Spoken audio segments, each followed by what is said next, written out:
Well, New York Mets fans, I waited as long as I could. While other baseball YouTubers tried to jump on the train of disappointment, making content at the New York Mets' expense, I said no. No. Hell no! Because I truly believed in the 2023 New York Mets and the roster that they had created. But now, as we are less than 1 week away from the MLB Trade Deadline, and the New York Mets at this point are guaranteed to be under 500 at said trade deadline, I can't prolong it anymore. The New York Mets are now officially facing their biggest decision. At the time of recording this video, the New York Mets are sporting a record of 46-53. Not good. But if you clicked on this video, then you already know that, and I don't want to waste 5 minutes of your time talking about how the 2023 New York Mets have been a disappointment. Because frankly, that narrative is overblown, and at this point, I gotta imagine that you guys are probably tired of hearing it. Alright, I get it! This video isn't about what's already happened, it's about what happens next with the New York Mets. As I'm sure you all know, the New York Mets are owned by Mr. Steve Cohen. Steve Cohen, in the short time that he's been associated with the MLB, has quickly become the Mr. Beast of baseball. And what I mean by that is that this guy hands out money like he's playing Monopoly. Hello?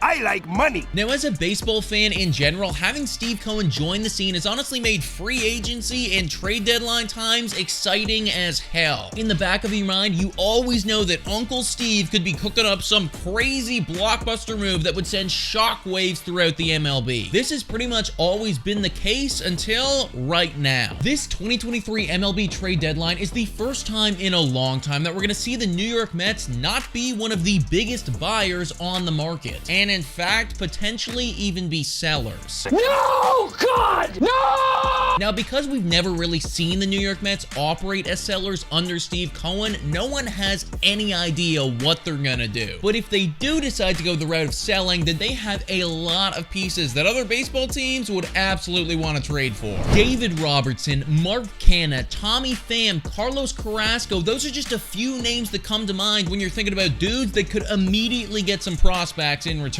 And that's not even mentioning the two biggest names that the Mets potentially might want to move on from. Those two being Max Scherzer and Justin Verlander. The speculation on whether or not the New York Mets are going to move on from Max Scherzer and Justin Verlander has been insane this entire season. And depending on what side of the media you're on, it feels like everyone has a different answer. Recently, though, we probably got the closest thing yet to a confirmed answer on this. This article reads, anyway, Max Scherzer's agent Scott Boras said the Mets haven't yet inquired about Scherzer's willingness to accept a trade, and didn't sound like he expected them to. And Justin Verlander said a few days ago he hadn't been approached either. Really, the biggest issue here is the money. Both Scherzer and Verlander are quality players, but they are making insane dollars this year, and not everybody has pockets as deep as Steve Cohen. John Heyman writes, a few executives contacted thought the Mets would have to pay about half their contracts to bring anything back, and one said to get a good return, the Mets would have to pay almost all of it. All of this has, of course, brought us to where we are right now, which is a very confusing situation and a very tough decision for the New York Mets. How do you, as the New York Mets, approach this MLB trade deadline? On one hand, you have a roster that should be way better than they are. A team that on paper should be a top 5 unit in the MLB. And then on the other hand, you have the actual results coming from this season, which point to the complete opposite. Now, a standard team that's 46-53 and 4th in their division would typically sell off some of their pieces, but the New York Mets, they're not a standard team. I personally still believe in these New York Mets. Now, I don't necessarily believe in them for this season. I think that time has probably passed, but I also think that this season is just an anomaly. I think that unless you're getting just a stupid return on some of these players, then entering into a fire sale mentality is not the right approach for this trade deadline. This team will be good next season. I am absolutely convinced of it. So sure, entertain the idea of conservatively selling, maybe ship off 1 or 2 of your pieces, but make sure that that foundation is still intact enough so that you can bounce back next year. But guys, let me know what you think about all this in the comments down below. Thank you so much for watching, and I will catch you next time.